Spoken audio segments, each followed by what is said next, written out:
Great. Thanks, everyone. Just a reminder, if you can, before you speak, introduce yourself. Just say your first name, that's fine. And that way it's easier for everyone to follow along. The big portion of our meeting this evening, I put at the front of the agenda because I was hoping that we would be able to get the city's budget director to join us.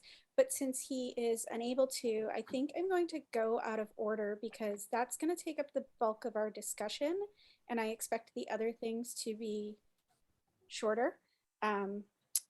So unless people have objections to that, I can do my report first.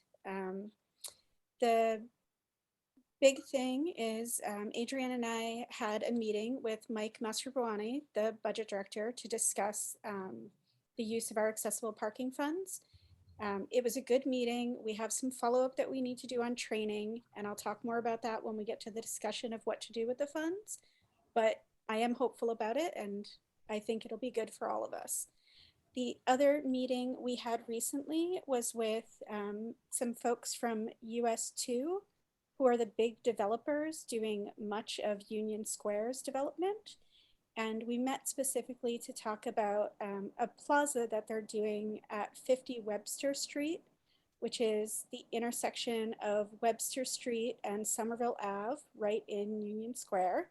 I don't know if folks had been to it. There had been one previous community meeting on it, and I had raised some concerns in that. So they reached out, and I think it was, again, a really great discussion. They have a lot of plans for the space. There is rather a dramatic level change from the top to the bottom of the street of about 30 feet. So there will need to be a lot of ramps into the various spaces. On the top level, they're planning an amphitheater, and it will all be public space. They're going to be encouraging public use of that. At the mid level, there's a plaza with entry into the building, which they expect to have some retail and office space. And then on the bottom level, there's another area of open seating. Let me just finish this, and then Jamie, I see your hand. So Adrienne and I both brought up concerns that they seemed very receptive to. The biggest of those being that the amphitheater only had access for people using wheelchairs on the lowest level. And we pointed out that that was not very inclusive. So we talked about doing a lot of carve out spaces on the top level and the lower level to allow wheelchair users to have options for where they sit and be more of a part of that. And the same thing on the lower level, they're planning a mix of movable seating and fixed seating at the request of the city. And the fixed seating was one continuous bench. And we've asked that they incorporate some open spaces into that as well to allow people to get in there with wheelchairs or with strollers or other mobility aids. Jamie? Yeah, this is Jamie. I just wanted to clarify. I think you said this was Webster and Somerville Avenue, but I believe the space we're talking about is Webster and Prospect. You're correct. Thank you. Me and geography are not the best of friends, but I believe you are correct. Also, towards the end of the meeting, I brought up that they were doing a lot of the development in the area, and I mentioned a project that I thought was past the point of being able to make any design changes, and it may be, but they're going to look into it, and that is the plaza for the elevator going to Union Square Station. There had been a social staircase planned, and as I think we're all aware, those are not very accessible. Again, it leads to a lot of seating for able-bodied people and not really inclusion of people who can't climb stairs. So they are going to look at that and think about that in future projects as well. So I invited them to come to a future meeting, and I think Adrienne and I will probably press them on that. They were non-committal, but I think that with some gentle nudging, they can be coaxed. And I think it would be good because I think other people here will have perspectives that I don't have. You know, I could speak from the viewpoint of somebody with mobility impairments, but I wasn't going to speak on behalf of people who are blind or people with sensory issues. And I think that it would be great, since they're going to be building the bulk of Union Square, for them to like really get into that discussion with everyone here. Harriet? Yes, this is Harriet, and I'm very curious for two reasons. One is I would have no idea what to suggest or what to comment without full knowledge in lay terms of what is actually planned. So that's one thing. So, in other words, if I weren't fully prepared with some knowledge or sense of what is either done or almost done or going to be done, I wouldn't really be very useful to that. The second thing is, what's to argue with the ADA? Aren't they actually legally, charged to get it? Or is it just, oh, that would be nice, but it's inconvenient? I don't know. Pardon me. No, thank you, Harriet. So I think in terms of being prepared, Holly, I see your hand. I think in terms of being prepared, that's a really great point, and something that we've been talking about a lot. And I think more needs to be done to push people on having materials in advance, to be able to review what's being proposed.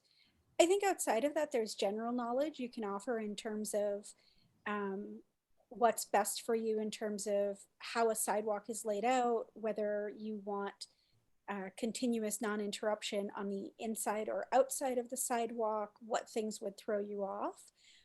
But having the plans in a format that you can access, I think is critical. You're right. Um, as for the ADA, yes, they do need to follow that. Unfortunately, ADA and in Massachusetts, we also have the Architectural Access Board. They often don't go far enough.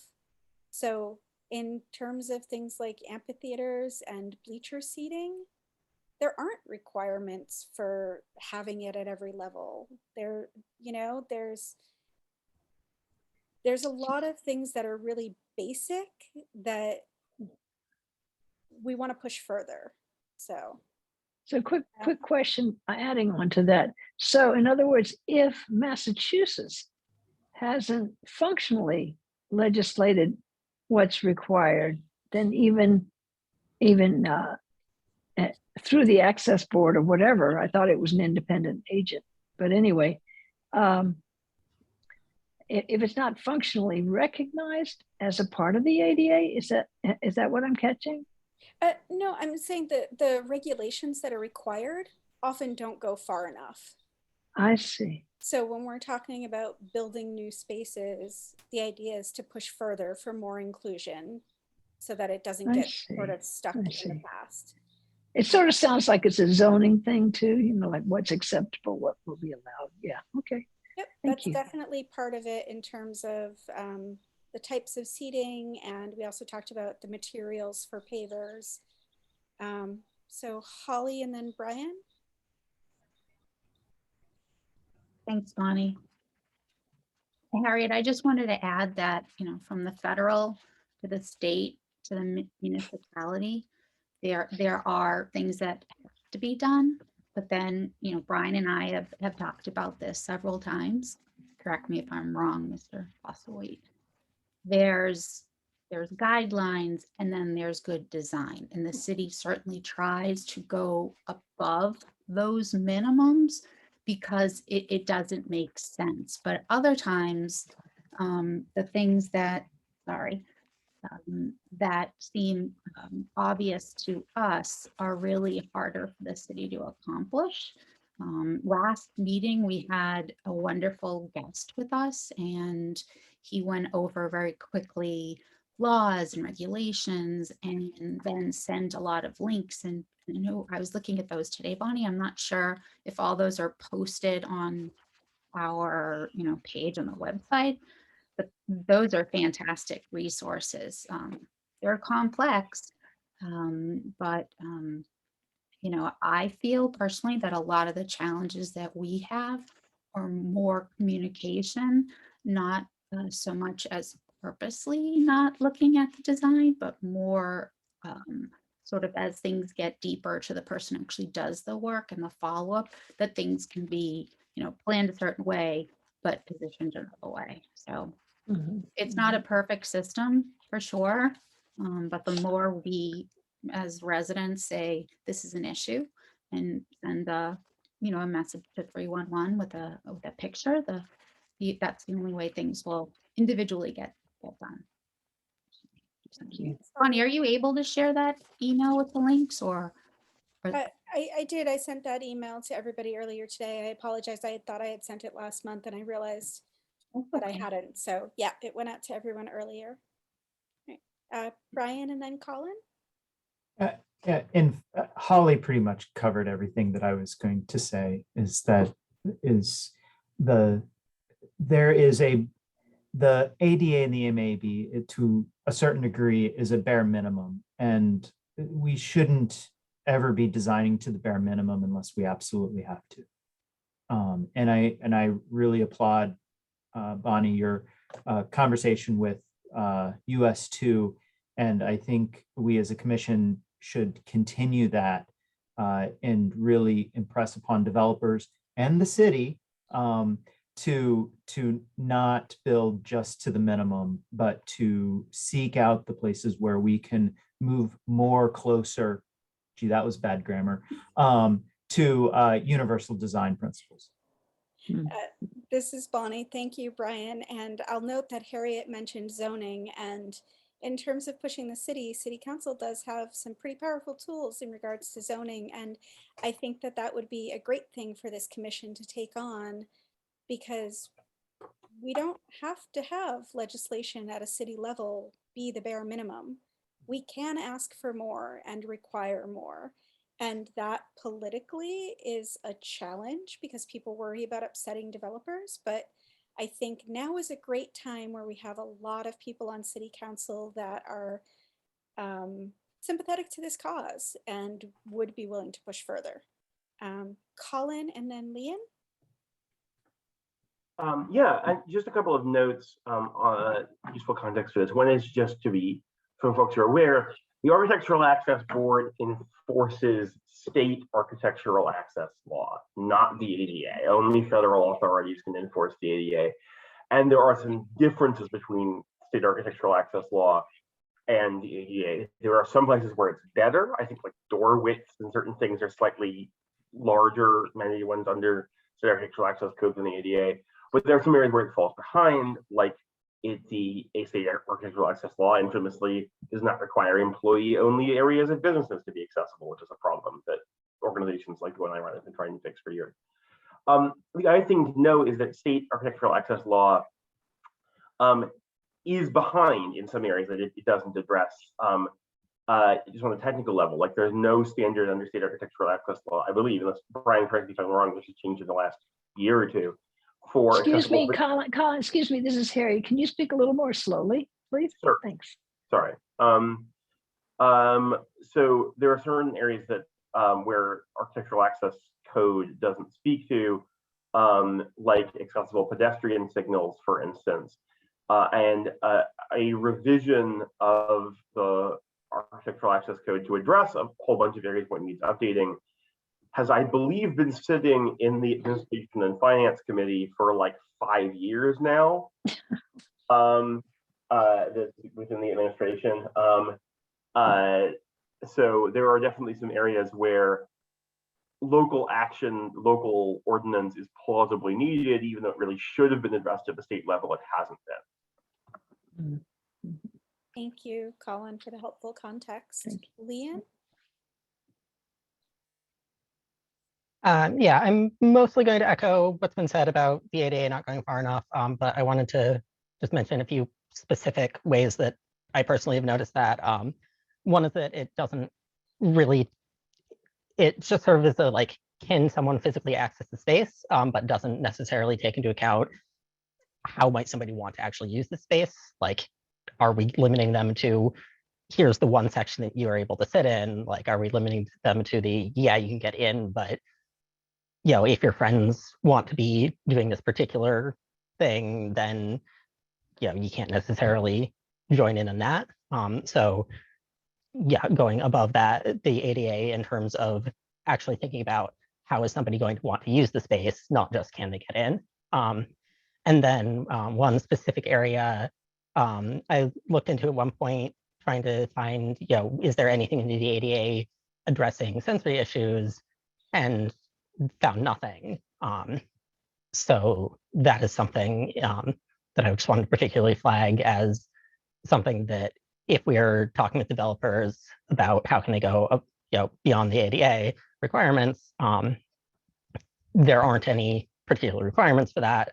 So that's something where developers aren't necessarily even going to have guidelines they can look to, because even if they're like, yes, I'm interested, I want to follow the ADA, like I want to go above it, like they won't necessarily be able to find best practices for that very easily. So that's something I just wanted to flag.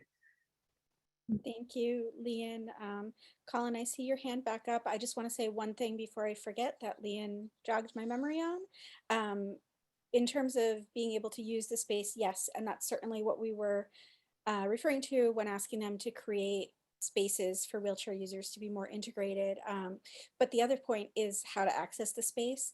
The plans we were shown had a couple of stairways that were really prominent, and the plans also had ramps, but they were more out of the way and less obvious. And one of the major suggestions we had was removing the staircases or putting them more out of the way so that the pathways that were obvious and that everybody could be using were the ramps. Because again, how we build the space says who we want to be there.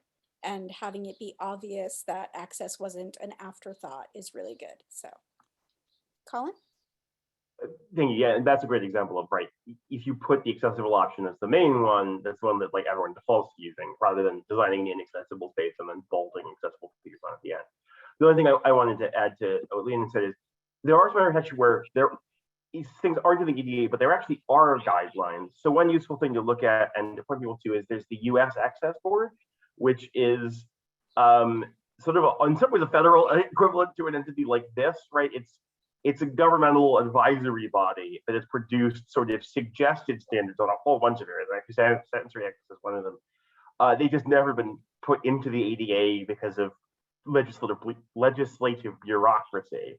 But in some cases, there are actually governmental best practices that we can lean on and point people towards, even though they don't have the force of law. Thank you, Colin. This is Leon. I just want to respond really quickly to that. Yeah, I misspoke slightly. I didn't mean to say that the best practice guidelines don't exist. Just that if I, as someone who is particularly interested in this and looking for it and having trouble finding them, then probably a developer who mostly just knows the ADA exists but doesn't necessarily know beyond that, are they going to be able to find those without being directed to them? This is Bonnie. I think this is a good point again for informing people on a city level that these things exist, and maybe this is an education campaign we could work on, giving those guidelines that might not be as obvious to developers and putting them in front of the planning board. Hi, Henry. And then Jamie, you wanted to make a comment? Yeah, I just was trying to summarize the discussion in kind of a pithy single sentence. And so my attempt to do that is the ADA is striving to ensure access, which is one standard, but we really want to strive for inclusion, which is a higher standard. Thank you. I think that's an excellent summation. Welcome, Henry. We're going a little out of order here. So we just discussed having met with developers for 50 Webster Street, which is going to be an outdoor plaza in Union Square, but they're also the developers doing a lot of the work in Union. So just talking about increasing access and thinking more carefully about truly including people. And I moved things around thinking that that would be a faster discussion, but I'm really glad that we dug into it. So Adrian, I'll pass it to you for your report. Thank you, Madam Chair. Very quick, just wanted to inform everybody, as I think most of you know, if you don't know, my position in the city is part of the Racial and Social Justice Department. And so with that said, not only is ADA a division, there are several other divisions and initiatives in that department. So the department has started monthly webinar forums with updates and sort of panelists. The first one was on March 31st. And if you missed it, it can be viewed on the city's YouTube channel. The next one will be on April 28th, which I believe is a Thursday evening. And I believe that will be from 6 to 7 p.m. via Zoom. And like I did with the last one, I will send that information out when it's available.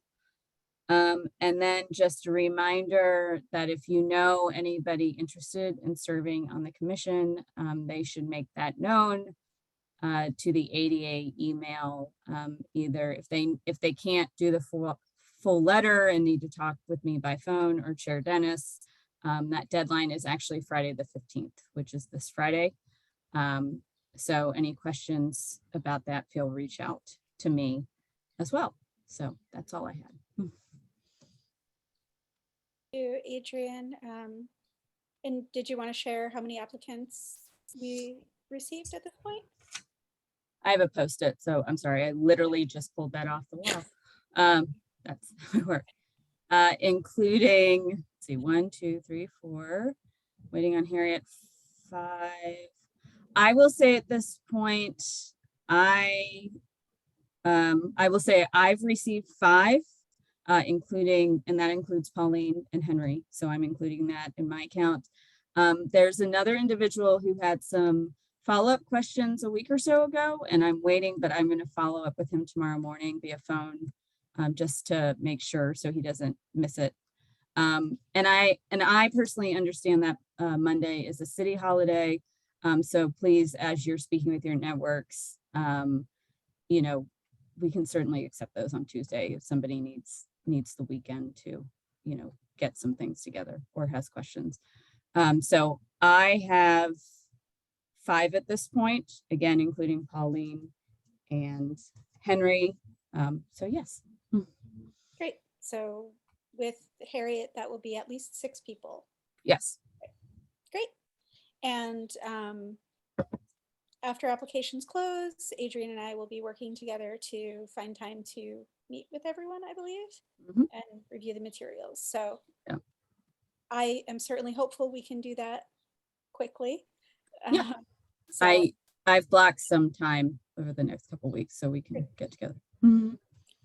So the only other thing is I know Adrian doesn't have much information about it, but I found out somebody was mentioning the previously mentioned RSJ forum, and there's going to be a community needs survey around the ADA. So that will be a thing to watch out for at some point in the next couple of months, I imagine. Yeah, probably over the next couple of months. Something I'm just sort of throwing around just to this group, as we know, is amazing at your feedback and letting me know and others know the needs that are out there. But this will be a community-wide survey in hopes of reaching some other folks who maybe haven't been able to voice those previously. And I want to make sure we allow enough time to collect that information, because I know that means meeting with folks in person if they need it, other languages, ASL, other accommodations. So I will have more information soon. Great, thank you. So next order of business I'm going to do is voting on Harriet and Jamie as associate commissioners. You all know they've been attending these meetings for a while, and I sent out to everybody the questions that I went over with each of them, or that they submitted. So any questions from my fellow commissioners or comments? I see a couple of shaking heads, no. I'm happy to move into a vote if somebody wants to call a motion on that. We should probably do them individually. I'll call a motion to vote on Jamie's application As an associate commissioner. as an associate commissioner. Yes, that is what the commission has power to do. And in terms of Jamie, their desire right now is just to be an associate commissioner. Right, I second that motion. So all in favor? Aye. Aye. Aye. All right, the motion passes unanimously.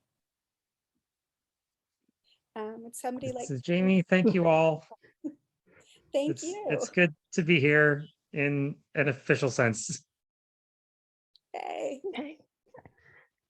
This is Leon. I will motion to vote on Harriet as an associate commissioner.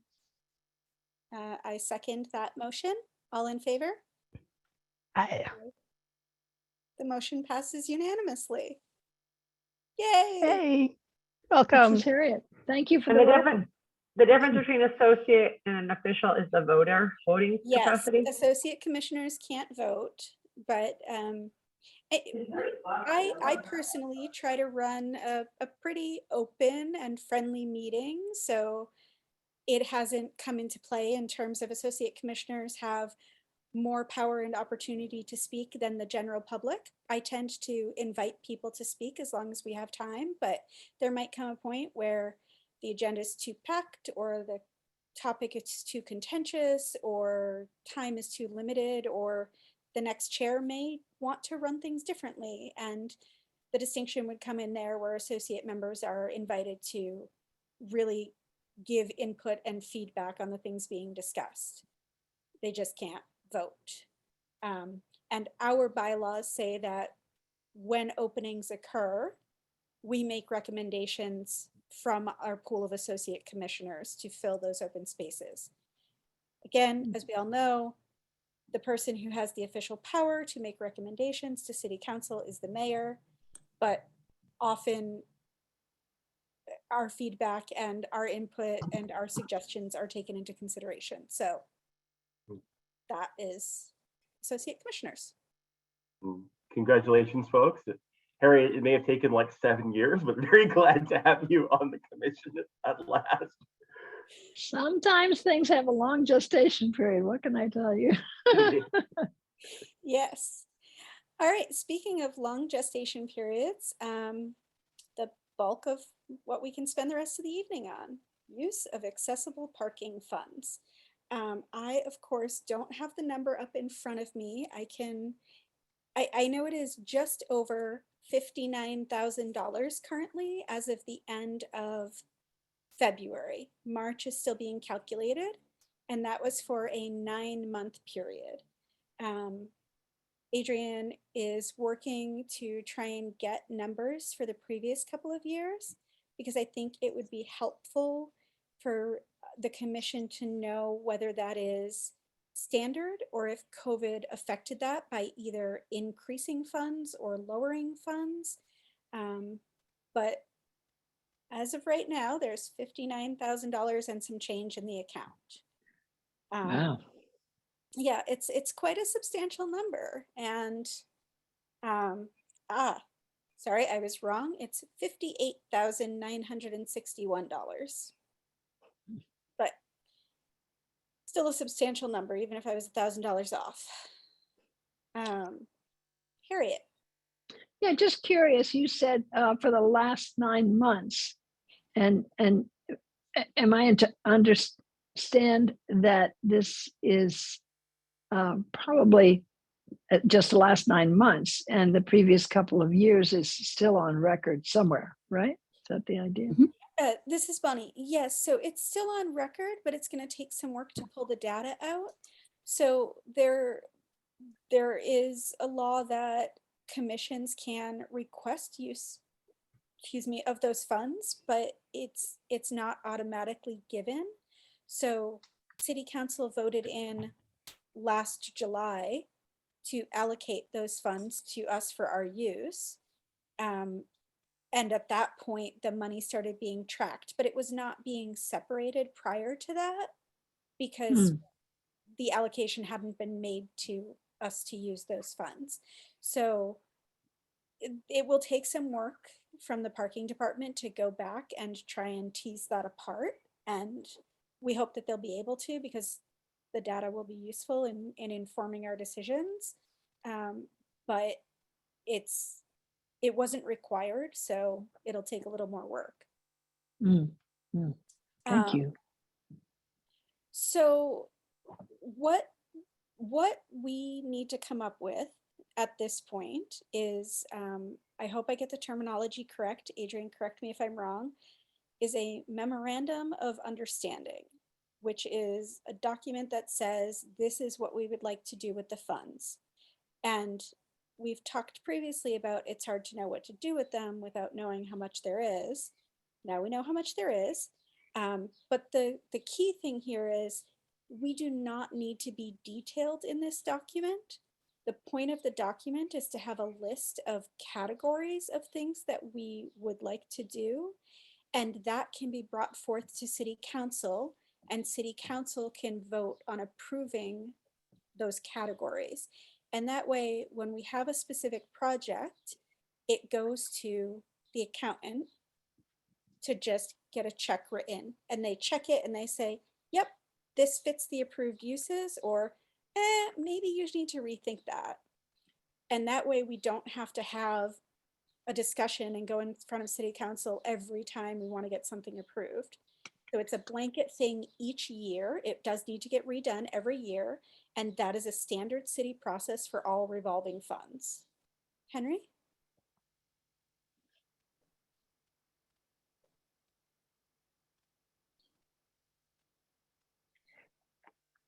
Oh, you're muted, Henry. Yeah. Nope, still muted. It says that you're not though. So do you want to check your microphone setting? There we go. It helps There if you I go. have the mic down. Henry Hardy here. I'm a little bit confused about why we would use a memorandum of understanding, because a memorandum of understanding is between two parties to memorialize an agreement. I think I would suggest what we would do here is pass a resolution indicating the ways that in general that we intend to use these funds. This is Bonnie. My understanding is this is how the city handles all revolving funds. Okay, I would like to learn more about that, but I can do that offline because that is unusual. I think perhaps Councillor Scott might be a good person to check in with on this, because he chaired the finance committee previously and I think would have overseen other such instances of this. JT is in Ward 2 here with me. I'll reach out to him to get a better understanding. Great, thank you. Harriet? Yeah, this is Harriet. Just to reiterate what you said before, I think I hear you saying that what we're discussing today is categories for projects. And if that's correct, it means a certain ingenuity and long vision so that we make those categories specific and broad enough that they might cover a lot of different projects, so we don't have to jump through more hoops. That's an expansion of what you said, but that's what I thought you meant. This is Bonnie. That is exactly what I meant, and I appreciate the great language around it. But yeah, that's correct. I think an important thing to note is we are nearing the end of this fiscal year, so this will need to be redone. I believe so. The fiscal year ends in June, so if we get this done before then, great. And I think we should attempt that because it's a good exercise and it'll really help us hone in and have the framework. but we also have another opportunity to refine it each year. And I think there's no reason if we miss something, we can't go back to city council and say we want to update it. But yeah, Mhm. I think getting some broad categories is good. So the thing around the spending itself, Jamie, did you have a comment before I get Yeah, into I it? just wanted to clarify. So, and this is Jamie, the renewal of the memorandum of understanding on an annual basis, would that apply for the fiscal year? So like from whenever city council says okay until the end of the following June? Or is that on a different timetable in some way? This is Bonnie. I believe if we do something now, we're trying to get through to the end of the current fiscal year. And again, I think that is good in terms of going through the process. In terms of everybody coming to a consensus and coming up with a project and having the push and time to spend money in the next 2 months, I think that might be a challenge for us. Because I also think we're not going to have anything to put forth until at least next month, because I don't think we're going to finish something tonight unless somebody is really great at words. Yeah, I So just I don't want think to take for granted that, because this is a revolving fund. This isn't something that yeah, necessarily goes on the city's budget cycle, correct. but it does anyway. Is that what I'm hearing? Yeah, and I tried pushing at that, and if everybody wants to keep pushing at that, we can do that. But I'm not entirely certain we're going to butt up against it being an issue. Because first we have to come up with the things to do and have enough of them to spend that money. And then when it's redone in a couple of months, there's probably going to be another 10 or 20 or $30,000. I see a lot of questions, Holly, and then Leon, and then Brian, and then Colin. You can skip me because I just found the document from the city's website that talks about this, and I was going to share it and see if Great. it's correct. Okay, and for folks who can't read the chat, the question was if there was an MOA or MOU that we could look to as a template. So I think Leon and then Colin and then Brian. Yeah, just in terms of the schedule of things, I think we should double check what happens if the funds aren't all used in whatever cycle, like if it's on the cycle of the fiscal year. If they roll over anyway, then I don't think it matters a whole bunch the exact cycle of the MOU. So This is funny that it is a revolving fund. The funds stay with us, they roll over. The only question is, like right now, there's roughly $60,000. And if we have to address a number in what we put in now, that would be the number. And we know that that's going to go up. And so the only question is next year, if let's say we manage to come up with a project and spend $20,000, and then we're doing this at the start of the next fiscal year and another 20,000 or came in, great, we still have $60,000. Well, we expect that we'll probably get at least another 50,000 throughout the year. So the only question is, can we access that 50,000 in the same year? Or is that going to be accessed the next year? But the funds absolutely revolve. They do not go away. We could take 5 years to spend them and they would just continue accruing. Let's not take 5 years to spend them. yeah. So then my thoughts. Use it or lose it. Yeah, my thoughts are we should eventually get more details on the exact, how scheduling works. But I think at this point, we're probably going to, the harder part is going to be to, finding the projects and figuring out how to do them in the first place. And I don't think we're going to hit up against the running out of money yet. So I think we should focus on the getting started before we worry too much about what's the exact schedule. Great. And I will, after we get through these questions, talk about the how to spend it. So Colin and then Brian. My question was, my thought was on the how to spend it portion, so I can hold until then. Great. Brian? You're muted. You already answered mine. This was Brian. Okay. So the how to spend it. A thing I learned that I'm waiting on a follow-up to be scheduled, and hopefully that happens soon. I will do another poke next week if we haven't heard anything from Director Mastroboni by then, is a training on the procurement process. So there is a thing in Massachusetts law about doing projects and spending money. If our projects are under $10,000, we will probably not butt up against this. If our projects are over $10,000, we probably will. And what happens at that point is you need to put projects out for bid and get multiple proposals. Adrian, do you want to clarify the? I do, just Great, please. I totally agree with what you're saying. I just want to clarify in terms of just city staff capacity, because you mentioned Mike Mastroboni.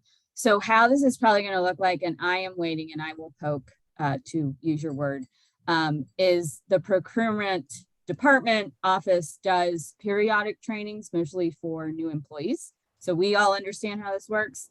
And because of their staff, it works better. So I believe I put this in an email to you. The next training that happens, I will let you all know. And as you and I discussed, Madam Chair, the folks that maybe would benefit from this group, I have not gotten anything about it. I was told it would be sometime in April, but I will check on that this week.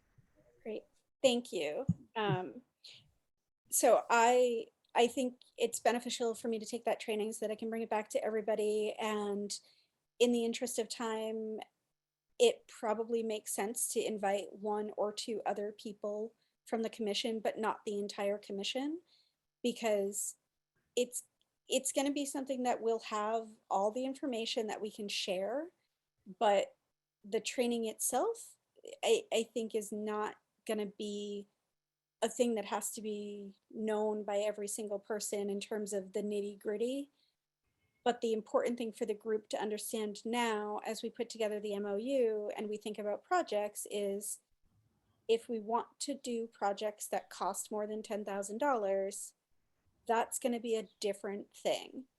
And again, we need to think about capacity and whether or not that's something we want to take on, because it would require putting out bids. Holly? Sorry to interrupt. You just said that the end of the fiscal year was coming. Is the budget complete? This is Bonnie. The budget is not complete, but it's also, we're not subject to the budget, like, because these are a revolving fund. That's not a line item. Right, but in the past, this commission and other commissions have had budget line items to do for our commission. Has anyone put in a request, and how do we do that? This is Bonnie. To my knowledge, there have not been ADA specific budget requests from City Council, which is the process I have seen. On a city level, I don't know, and I would love to hear from Adrian what sort of, because we've been lacking a line item. It was years ago. It was a long time. And the Yeah. things that I'm thinking of would be training. Someone needs to do training who's part of the commission, or we need to print flyers, or there's some like soft costs, more office related. I'm not talking about a very large budget, but I think that to support the commission as well as other commissions, there should be a budget line item for things, especially for training. Adrian, I'm sorry to put you on the spot, but do you have? No. I appreciate your feedback, Holly. It is essentially, and I'm sure Commissioner Polster-Waite will agree with me, we're officially starting budget season. That has started and so this is a timely conversation because those are things that as the staff liaison to this commission, I can take back to my department and say, this is what we're talking about. So what I can say to you at this point is I've made note of that. And, you know, we are all departments are talking about it right now. Like those conversations have started. So I'm happy to take that back and, you know, I'll work with Chair Dennis or bring this back to see, you know, what can be done. And again, as I've always said, and also for the sake of time, because it's almost 7:30, if you think of anything else, you all know how to get a hold of me. And the sooner the better, because again, we are now in the season of budgeting. So. Thank you. Do you have a deadline on when? I don't personally have a deadline because just I'm coming up on 5 months in my role. But again, I'll just say as soon as possible, because as we talk about in the spirit of inclusion and accessibility, in the spirit of knowing sooner rather than later and starting these conversations, that is helpful.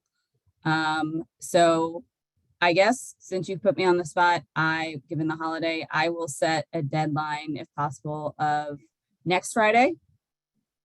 So about 2 weeks, a little less than 2 weeks. And I'm happy to carve out some one-to-ones with time if members of the commission have specific things they would like to talk to me about. You have my contact information. I'll put a nudge email out tomorrow so you all just have it on your radar. And I'm happy always to bring those things back to the department as we have those conversations. Okay, thank you.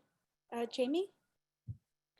I think the obvious thing is staff support, like getting someone from the clerk's office or whatever to take minutes for us, since I know that's been an issue in the past, particularly when Brian's been recused for reasons. But yeah, and I do know that staff support for commissions is something that the Finance Committee of City Council has talked about a couple times. They've been particularly focused on the wage theft advisory commission, but also more generally, they're aware that commissions do not have these things, and there are several city councilors supportive of giving us better support. But of course, the budget comes from the administration to begin with, so. Thank you, Jamie. Great. So I hope it makes sense in terms of like, we have the money, it's a revolving fund, it's not going to go anywhere. We need to think about how to spend it. Colin? Yeah, so I'm a little lost. I think we got to talking about the possible budgetary stuff as opposed to uses for the fund itself. Are we moving on to the topic of possible areas to use the fund? Yes, I think that would be great. Cool. So I think that there's sort of 4 broad buckets that I think might be a useful way to think about areas in which funds could be allocated. I'm just going to pause you for 1 second and make sure, Brian, are you taking solid notes on this? Or should somebody be? I am doing the best that I can, Molly, but yes, I am. Awesome. Great. Brian, I'll help you. I'll do it. I'll do some right now too, and we can marry them. Okay. Hold on, but I would appreciate that as typical. And I'm also taking handwritten notes as I always do. So we'll just throw that in there. Okay, well, all right, I'll start now. Is somebody? Katie is. Thank you. Great, Colin. Great. So yeah. So I think roughly, the 4 I would suggest would be stuff, programming, grant make. Oh, sorry. Somebody's. Oh yeah. Stuff, programming, grant making, and internal use. And so like specifically within those, like stuff would be things like, and these are just pointing to things other municipalities have done, accessible playground equipment, magnifiers for the libraries for folks who are visually impaired. If we wanted to do like accessible, climbing stuff, or making changes to sports fields or whatnot, like broadly, any of that sort of thing would be in that bucket. Programming, like we could do like a disability focused art series. We could like work with the Somerville Museum to put on like some kind of exhibit focused on disability. I just saw a really amazing exhibit at the Rhode Island School of Design's art museum that was focused on disability. You could do like a poetry or music or whatever, like performance kind of thing, which sort of thing we used to do way back when for the National Disability Employment Awareness Month. That's not on a larger scale. You can even like rent out, do it at the Armory or something like that, like a more prominent venue. And then the grant making piece would be, there are a couple of possible things to go through that. One would be some municipalities have done scholarships for disabled high school students. Another would be arts and culture accessibility grant making. So rather than putting on stuff ourselves, we could, for instance, establish a fund and be like, if you are a grassroots sort of, organization, you are putting on, a performance at Davis Square Theater, right? Or you're putting on whatever, and you would say, like to have sign language interpreters, but don't have the money for it, we could give you a grant to provide that. And then also in that bucket would be, and this gets into the, possible, like, is this the thing people should be doing anyway? But isn't this a thing people should be doing anyway? But we could have, for instance, for like restaurants or things like that, maybe we would restrict it to ones that are like small or that were immigrant owned or whatever. But like, say, if you want to put in a ramp, right? You want to make some kind of like accessibility focused modification to your business that will benefit the public, there's the possibility of grant making in that regard. So, and then the last bucket was, internal stuff, staff support maybe should come out of like actual city budget, but like something like that theoretically, or even just the small scale of like, if we ever go back to having in-person meetings again, like having food, at our things, or right, or like if we need to do printing, if we wanted to send one of our members to. Can you slow it down just a little? Sorry, this is really hard for me. If you wanted to send one or more of our members to an external training that costs money, etc. So those are roughly some things we could consider. This is Bonnie. Those are great. Thank you, Colin. I particularly like the training. I know that there's been a lot of things out there, and there's a lot of disability conferences as well. And I think it's always helpful for people to be in community and see what other people are doing and learn from them. So, but often these things cost money. Katie? As someone who is now the ADA coordinator at her position, I think that at a nonprofit, I think that training for, especially, not even just training for people who are, in like maybe Somerville nonprofits or something, giving training about what they should be looking for in their field. I don't know. I'm sure they're out there. I know they're out there, but something specific would be really nice.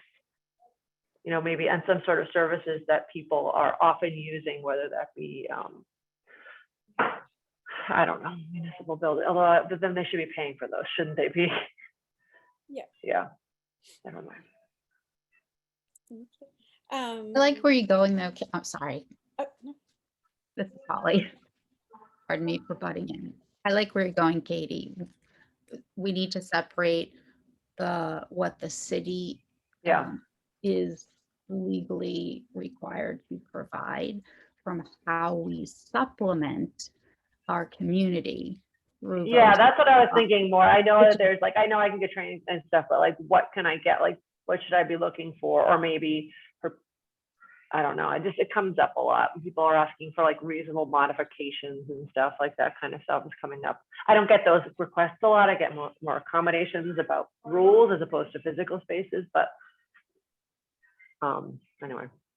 So it's like 3 buckets in my mind, right? It's what our line item budget from the city should be to cover commission expenses like education, training, coffee, printing, whatever those Did you say items. coffee? Yes, as Colin said, we're having food, so I went coffee, Great. but that's a food. And then, so you have those like to be a commission, overheads. And then you have what the city should be providing to be in compliance, and as Brian says, to go above what is required. And then what I think our parking funds are is to enhance that. Like, we shouldn't have to make a park accessible. A park should be accessible, but we can certainly use funds to find ways to look at those things. Like, we can buy torpedo things that measure to check if things are compliant.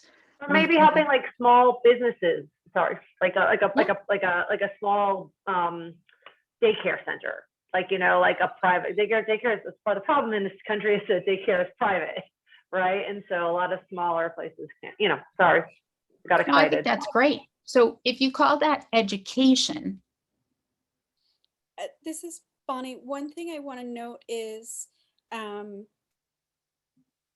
we need to look at the nuance of it benefiting the community, because there must be ways to do like individual daycare centers, because there are ways to do individual scholarships, but we need to look at making sure that whatever we implement is a programmatic thing that can be accessed by the same class, and not like one-offs to help like a single daycare. If that makes sense, the distinction. Did you say anything over 10,000 has to be put out to bid? There's some nuance to it, and we won't know the nuance until we get that training, but that is what I was told was the baseline is roughly, if it's over $10,000, it will almost certainly need to go out to bid, which would be a bigger endeavor. Okay, so there's a bunch of hands. I had a comment, and then I saw Leanne, and then Henry, and then Brian. So two things that I had thought of. One of them ties into playgrounds or fitness. Many people have probably seen there's some workout equipment on the edge of the bike path down by Lowell Street, and they make accessible versions of that.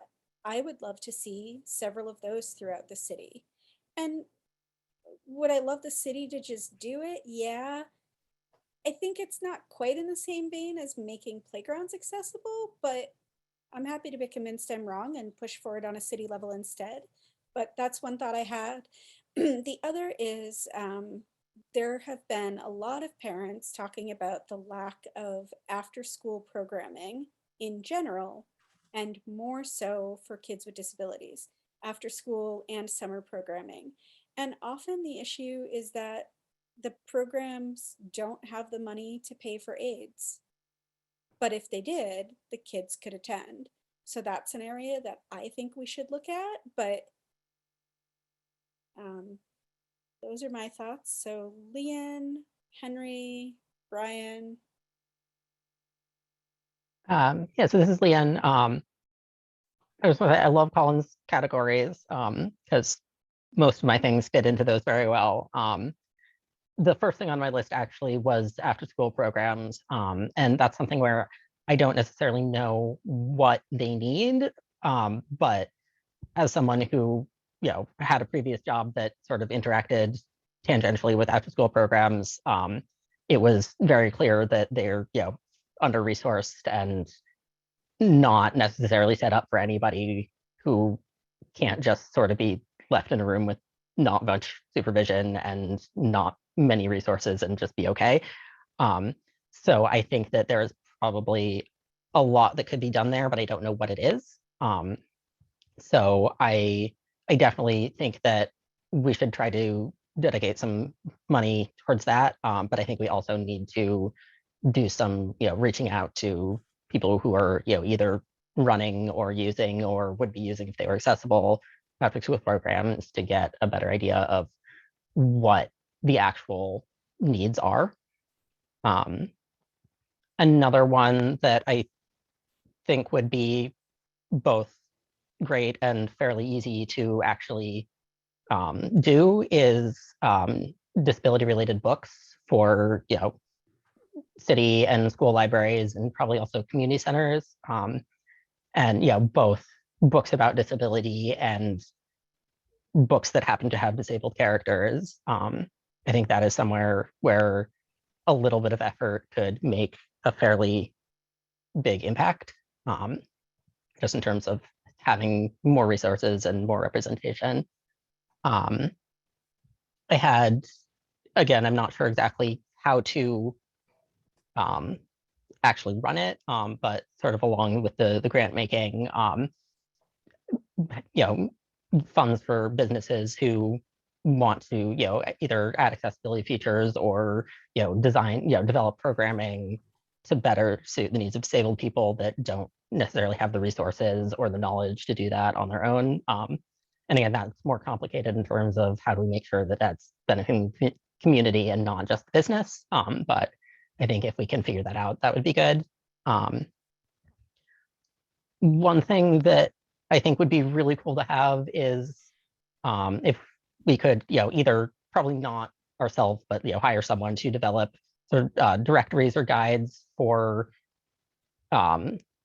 city resources like parks, playgrounds, buildings, public restrooms, restaurants, in terms of like if you're I want to go out to eat, where is actually accessible? Like I want to go to a playground, which playgrounds are accessible? Like if I go to this part of the city, will I be able to find a bathroom I can use? And so if we could just sort of develop guides for that to make publicly available, I think that would be really cool. Also had seating and shade structures at bus stops and along high traffic pedestrian corridors. That's a city one. Yeah, that's sort of in that, like, where's the line between the city's required to do this, / the city should do this, / the city's never going to do this unless we do it ourselves, because it's not actually required. This is And Bonnie. I think yeah. Brian would be a good one to chime in here, but I'm gonna posit that a lot of the issue there would be the physical capacity for it more than the funds for it. I'm sure it's both, but Mhm. but the Yeah. process of doing street furniture or sidewalk furniture is more complicated than just the funds for it. Okay. And then, yeah, we've already talked about, accessible, park tables, playground equipment, exercise equipment, things like that. And then another one, the last one on my list, is ASL classes, either, free or subsidized. And I don't know if that's something that should be, in the schools / after school or, libraries, community. But I think especially if there's a way to sort of target that at either, teachers, people who are going to be, working with, either, children or, large portions of the community, to have, more likelihood that, a deaf kid going into a school will have people there that they can actually communicate with, and at, parents, families with, deaf children that want to have an option to not just, mainstream their kid because the parents don't know ASL, or people who are, becoming deaf, or families of people who are becoming deaf. So it's not just people going, cool, I'll take an ASL class, that sounds fun, but more targeted at like, how is this going to actually benefit deaf people themselves and not just people who want to feel good because they took an ASL class. If it's possible to have, the resources to just have classes for everybody, that's great, but I don't know if there's the capacity for that. But I think that it is something that could be good even at a smaller level if it is targeted correctly. And that was all I had at least written down on my list. Thank you, Leanne, Henry, and then Brian. This is Henry Hardy. This is repeating a lot of what people have said, but since I have a list here, I'm going to read it slowly so that it can be incorporated in case I have one or two original ideas. It occasionally happens. I have 4 big categories: publicity, access, events, and training. And then I've broken down publicity into, we could have a publication. We can better inform people about their rights and about events. We can have yard signs. It would be great if every month we would be sending out press releases sufficiently in advance for radio and TV play. We could have public service announcements, which would play for free if we would produce them. We could work with SCTV on that. Our social media presence could be improved and enhanced. I'm not being ironic. So not throwing stones in glass houses here. I see an ironic smile out there. And no, sorry, this is Bonnie. I am agreeing with you completely. Our social media presence could be improved, and thank you. Thank you. I'm not really a design person, but I would like to have some input. I've been a web administrator for Boston College before. And our web presence, as Bonnie has mentioned, could be enhanced. We could have more interactivity. We could have more access to documents and to legal and community resources. I'm trying to go slowly, but I'm trying to go quickly here. Scholarships, contests, art and poetry have been mentioned. I do want to concur that anything that we pay for out of our funds, the city is never going to pay for because it's duplicative. So I think we need to press really hard on the things that we think the city ought to do before we take our measly $60,000, and that's not a lot of money, and devote it there. I have compassion, and certainly daycare centers is an appealing thing to target, but I really see this as being a big sticky problem if we start subsidizing private businesses. And also, I think that there's a fairness and equity issue. For another hearing that I was at for the licensing commission, I did a little bit of research about what are small businesses. And in the state of Massachusetts, typically a small business owner Henry, in the interest of time, can I think we need to focus on like what we want to spend it on. And I hear you that we shouldn't, you disagree with focusing it on businesses. Can I have another minute, please, Madam Chairman? I don't want to rehash this conversation because I think it's kind of sidestepping the point of this particular conversation.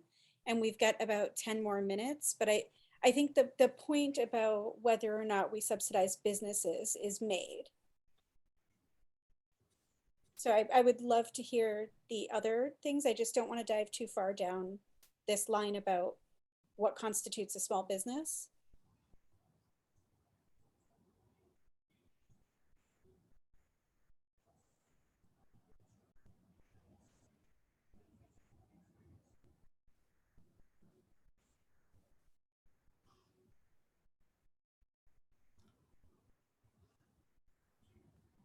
But I think we would all love to hear the other topics that you think we should put money towards.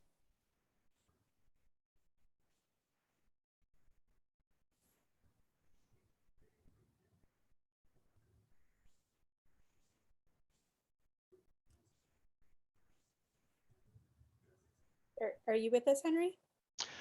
Madam Chair, you've taken the floor and you have the floor. Thank you. I would love to hear the other topics that you think we should put money towards. We have just a few minutes left, and I don't want to veer onto what we shouldn't put money towards other than just stating it. And I don't think we have time to get into all of the reasons against. Could I have 2 more sentences?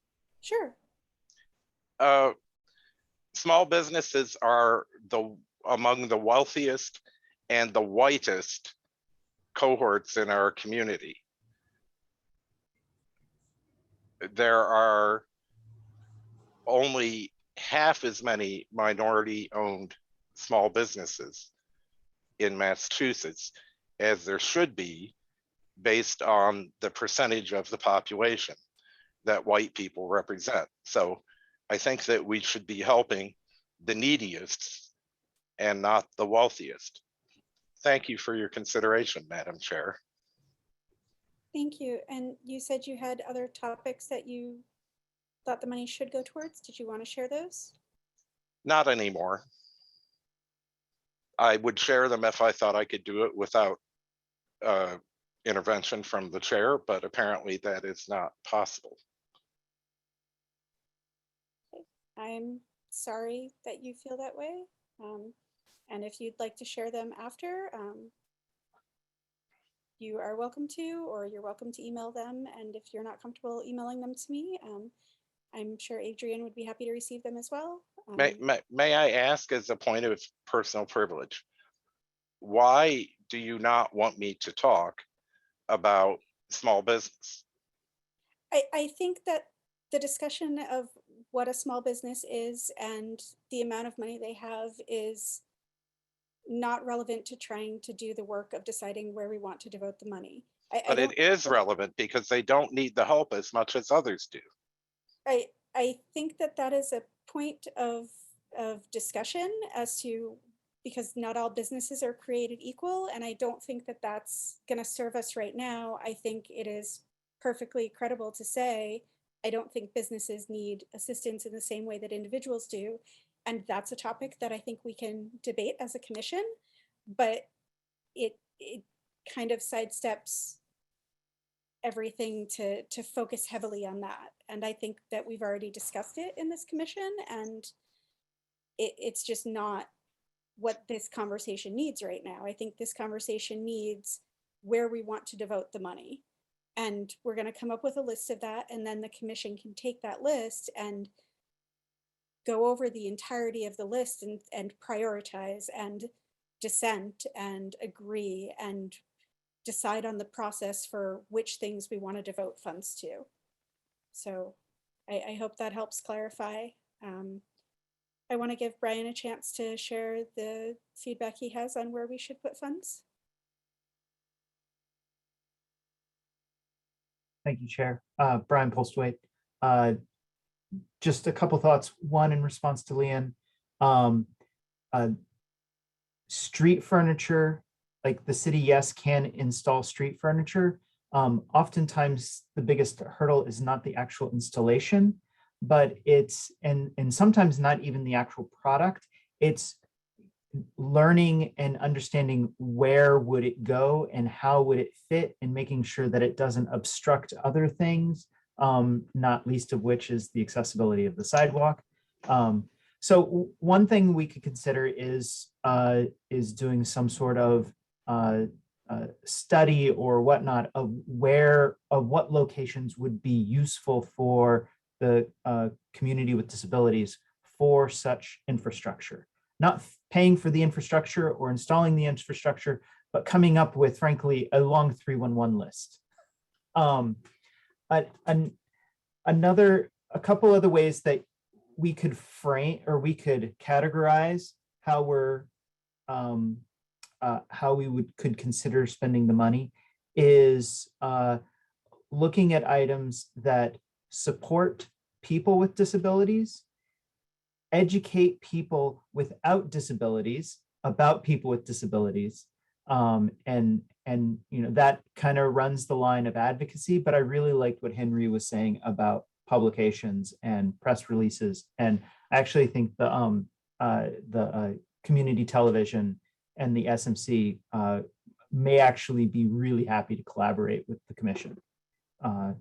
And the third thing that we could consider is using those funds to frankly shame other people into spending the money that they should be spending on disabilities. So if we could use those funds when we are not able to successfully advocate for the city or businesses or educational institutions to do what they should be doing, to say, well, if you're not going to do it, we're going to do it, and have a big press release around that and so forth. I'm not so sure if that's the best idea, but it's something that we could consider. And oftentimes when you're doing stuff that other people should be doing, that's implicitly what you're doing. So just a few random thoughts on that. Ian? Sorry, you got cut off.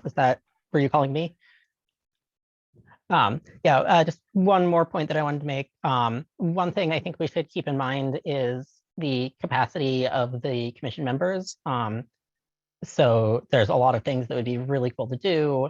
And I think when we're thinking about the, doing something versus acquiring something, I think the more that we can use the money to hire someone who actually does this as their job, but rather than saying this is a thing that we want to do as the commission with the limited volunteer time that we all have to put in, I think that would sort of increase our capacity to do things by making it so we don't have to actually do everything ourselves. Like Brian made me think of it with, can we hire a consultant to actually go out across the whole city and find all the places that we should be telling the city, you need to fix this, that we keep talking about, we need this information, but we don't have the capacity to do ourselves. I think that would be a good use of funds. Thank you, Leanne. One thing that we haven't talked about, but that we could do, which may be outside capacity because it would mean that the scope is broader, but what a lot of commissions do is hire parking enforcement officers specifically to focus more on violations and bring in more funds by doing more enforcement. It spends a little bit of money and then tends to dramatically increase what comes into the commission. I see Holly. I 1000% endorse that, because not only does it fund the fund, but it also enforces the need for people to not be parking and not to be violating those with disabilities and such. So I know I've seen many municipalities who've been very successful. They also can deputize members of the commission. This is Bonnie. Yes, that is something that I've brought up before as well. And it does not necessarily have to be members of the commission. It could be members of the public as well. Other cities have implemented this. So we could certainly look into creating that program for Somerville. Colin? Yeah, I would say there has been a trend of commissions moving away from the deputizing people model and towards a paying for more formal parking enforcement model, just because it reduces the potential for both getting things wrong and for confrontation, for lack of a better word. I think people are sometimes more willing to accept when it's a city employee doing the enforcement. Although, of course, I would say we should make sure that it was not increased police presence doing that could raise other problems. The last thing I would say, I know we're running out of time, but one possible solution to the lack of capacity problem is partnerships, right? I know that disability commissions in other states have partnered with nonprofits, with other civic institutions, whatever, to put on programming. A disability focused film festival, for instance, right? Like, we wouldn't need to take all of the submissions and, well, whatever, we could say to some organization that already had the capacity, we will put up the funding for this and help set the criteria, and then you can do, like put in the actual legwork. So just a thought. Thank you. In chat, Leon said that was my big concern with this idea. I'm going to guess that you meant retaliation for people doing parking enforcement. Oh, no, just being part of increased policing. And I like the idea of, more enforcement specifically of, accessible parking spaces. But if we're going to be part of that, I want to make sure that it is in a way that is not giving more power to the police. Thank you. Yes, Jamie asked who does parking enforcement, and it's the parking department, which Brian just put in the chat as well. So it is not police officers, it is the parking department has folks who do that. Right. This is Brian. In fairness, the police department does have the authority to enforce parking, but it's generally the parking department that actually executes it, with the exception of towing and so forth, which needs a police officer to write a ticket. This is Bonnie, unless it's on private property, which private property is a different story altogether when it comes to towing. Yep. All right, it is at 8:01, so I'm going to motion to adjourn the meeting. Thank you, everyone, and I think this topic will be on the agenda again next month for more discussion. But thanks. Second. All right. Good night. Good night.